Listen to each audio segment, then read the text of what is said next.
Constable Indra Shastri ने सभी को बताया भंवर पाटिल की सच्चाई। भंवर पाटिल का असल चेहरा आया सभी के सामने। सभी ने मांगी ईशान से माफी। जी हाँ दोस्तों, सब कुछ आगे आपको बताऊंगा, लेकिन आगे देखने से पहले अगर आप हमारे चैनल पर नए हो तो यार चैनल को सब्सक्राइब जरूर करो। दोस्तों सबसे पहले तो सभी को देखने के लिए एक लड़का आता है और सभी उस लड़के को रिजेक्ट कर देती है। ईशान को जैसे ही पता चलता है कि सभी को देखने लड़का आया है तो ईशान बहुत ज्यादा गुस्सा हो जाता है और सभी की दुकान पर पहुंच जाता है। और जैसे ही भंवर पाटिल को इस बात का पता चलता है तो भंवर पाटिल अपने आदमियों से जो है उस लड़की की पिटाई करवा देता है और उस लड़की की बहुत बुरी हालत कर देता है, जिसकी वजह से उसे हॉस्पिटलाइज्ड भी किया जाता है। और इन सब का इल्जाम जो है भंवर पाटिल सीधे ईशान पर डाल देता है और अपने आदमियों से कहता है सभी के सामने ईशान का नाम लेने को।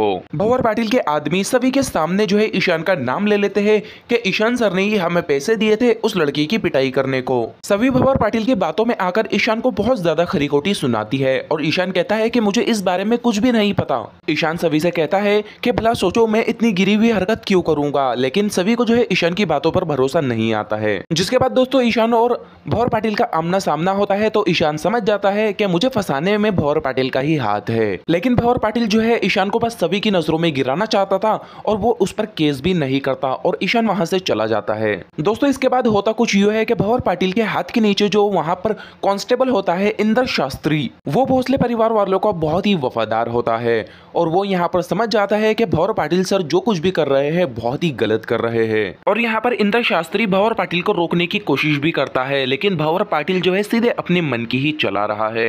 भंवर पाटिल यहाँ पर कानून के साथ बहुत बड़ा खिलवाड़ कर रहा है, अपनी पोजीशन का गलत फायदा उठा रहा है। जिसके बाद दोस्तों यहाँ पर इंद्र शास्त्री का ईमान जाग जाता है और वो यहाँ पर सोच लेता है कि मैं सभी को सब कुछ सच बता दूंगा, उस लड़की को मैं सब कुछ बता दूंगा कि ये जो कुछ भी हुआ है उसमें ईशान की कोई गलती नहीं है। और दोस्तों इंद्र शास्त्री जो है भंवर पाटिल के चुपके से जो है जाकर सभी को सारी सच्चाई बता देता है। यहाँ पर इंद्र शास्त्री सभी से कहता है कि सभी यहाँ पर तुम ईशान सर को बहुत ही गलत समझ रही हो। ईशान सर बिल्कुल भी ऐसे आदमी नहीं है, बल्कि वो बहुत ही खानदानी आदमी है, वो भला ऐसी हरकत क्यों करेंगे। इन सब के पीछे जो है भंवर पाटिल सर का ही हाथ है। वो लोग जिन्होंने उस लड़की की पिटाई की वो हमारे हवालात के ही कैदी थे, जिसे भंवर पाटिल ने खुद उन लड़कों की पिटाई करने के लिए भेजा था।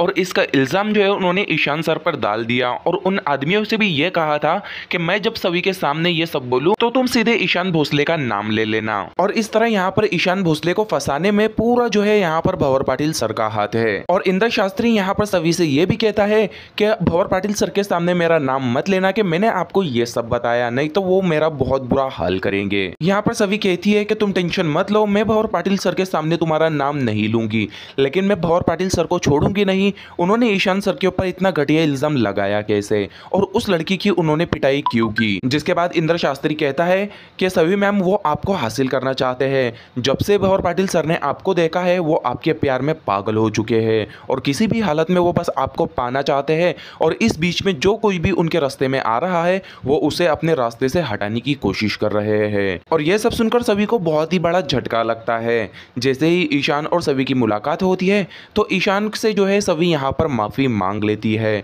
अपनी उन हरकतों की वजह से, जहाँ पर पुलिस स्टेशन में जो है यहाँ पर ईशान को उसने कितनी बातें सुनाई थी, उस सब के लिए जो है ईशान से वो माफी मांगती है। वेल दोस्तों अब यहाँ पर ईशान और सभी के सामने भंवर पाटिल की सच्चाई आ चुकी है। अब ये दोनों मिलकर जो है भंवर पाटिल के खिलाफ क्या एक्शन लेंगे हमें कमेंट करके जरूर बताना। आपको क्या लगता है हमें कमेंट जरूर करना और जाते हुए हमारे चैनल को सब्सक्राइब एंड वीडियो को लाइक कमेंट एंड शेयर जरूर कर देना। सो दोस्तों चलिए मिलते हैं अगली किसी वीडियो में, जब तक के बाय बाय।